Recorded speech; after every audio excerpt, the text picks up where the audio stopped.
Morning. Steve, right here. I feel like outside of everyone on this card, you've kind of obviously flown under the radar the most, maybe. So I guess, do you, prefer this, that everyone above you is kind of carrying the promotion of this fight, and you can kind of, lock in and just kind of focus on having a fist fight Diego Lopes on Sunday? So what's the question? Like, do you prefer that, like, being on these cards where everyone above you is, carrying the promotion, or do you see them as, like, that's what I want to do? Like, that's the position I want to be in right now? No, I think that setting the pace with me and Diego Lopes is the way to start this card off. For me, I prefer to be the first or the last on this type of event. I think all eyes will be on us, and you guys are going to see why. And I guess, what do you make of Diego as an opponent? Because when we see him fight, it seems very creative and unorthodox in there. But when you're breaking him down on tape, is it unorthodox, or do you kind of see tendencies and methods to the madness in there? Yeah, man. I mean, as we break everybody down, we definitely try to pick up on the tendencies and triggers and just different mindsets on who the opponent is that they're fighting. He has a lot of tape, so, you can kind of do that. I think at this level, a lot of us do.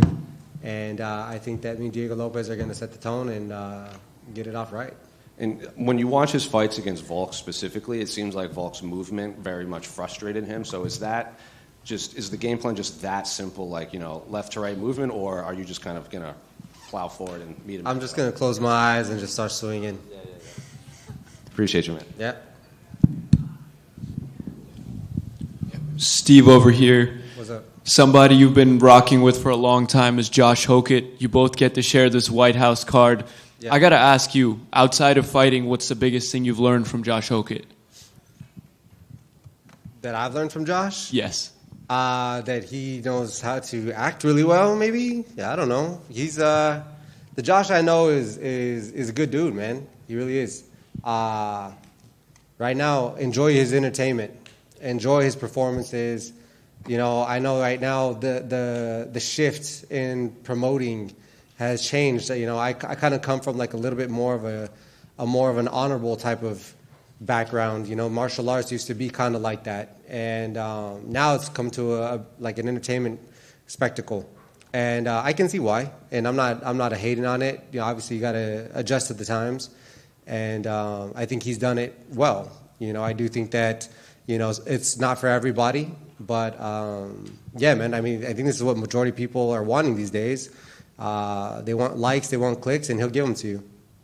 And you both are very exciting fighters, so either way, you both entertain the crowd. I gotta ask you, between the Incredible Hulk, Don Vato, or the shy and scared Josh Hokett, which one is your favorite? The Don Vate, fool.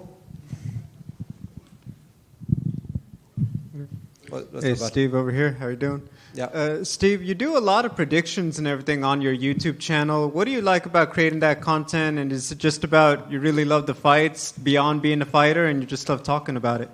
Yeah, man. So I got a YouTube channel. It's Me Machine UFC, or you can go to Steve Garcia UFC. And me and my buddy Max Warren, we put together, some predictions for everybody. We also kind of put together other random content and stuff. And I think I'm trying to get to a point, like I said, fighting just been my whole entire life. I train, I eat, I sleep, fighting, and I think it's got me here. But with the times, like I said, you kind of get immersed in the content. You got to get immersed in all this stuff. And honestly, I love making predictions. Not always 100% true. That's what we love about MMA, right? Not everything, not true. I should say not always like on point with everything. But they're fun to make. I don't want to like upset anybody or hurt people's feelings, but we all make predictions, and honestly, I've been on everybody's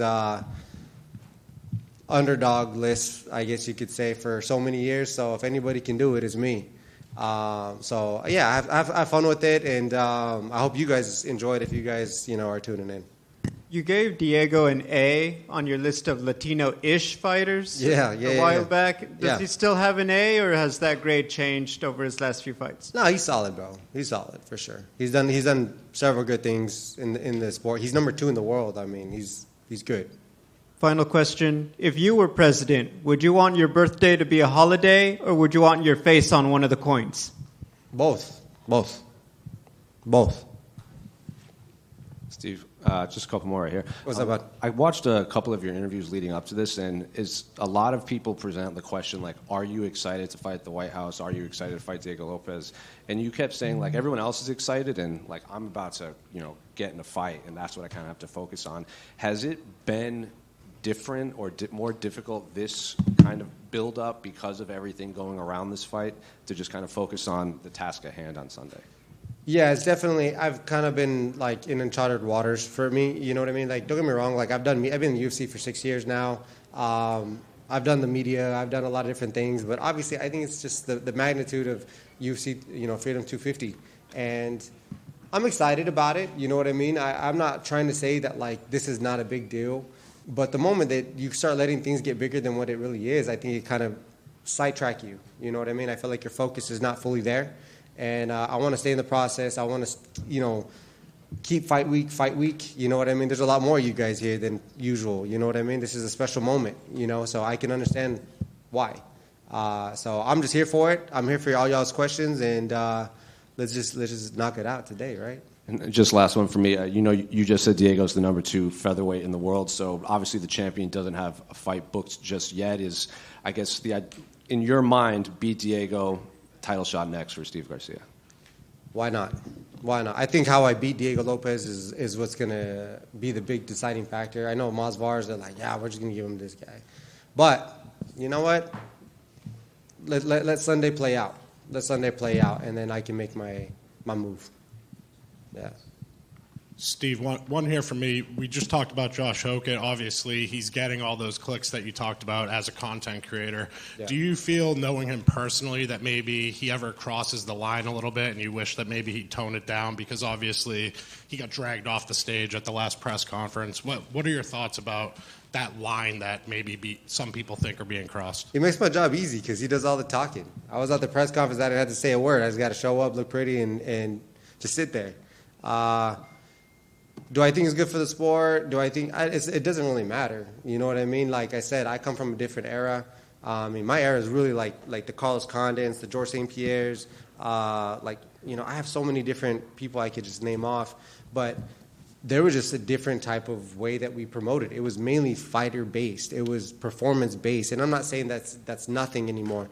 But entertainment value has to have some extra, spins and pops and whatever else you want to add to it. And I think he's doing just that. You know what I mean? And I think that's what people want to see. Like I said, it's not everybody's cup of tea. It's not, everything he says isn't my favorite thing he says. You know what I mean? But I don't have to hold myself accountable of what he's saying. He does. He has to live and die by that sword. And I think that's a fun question to ask him. But yeah, man, he's still a good dude, whether people know the real Josh or not. He's a good dude, and I push for him every time. And honestly, I knew he was going to go do what he was going to do to Blades. You should see him in the gym, and he's a workhorse, for sure. Thank you, guys.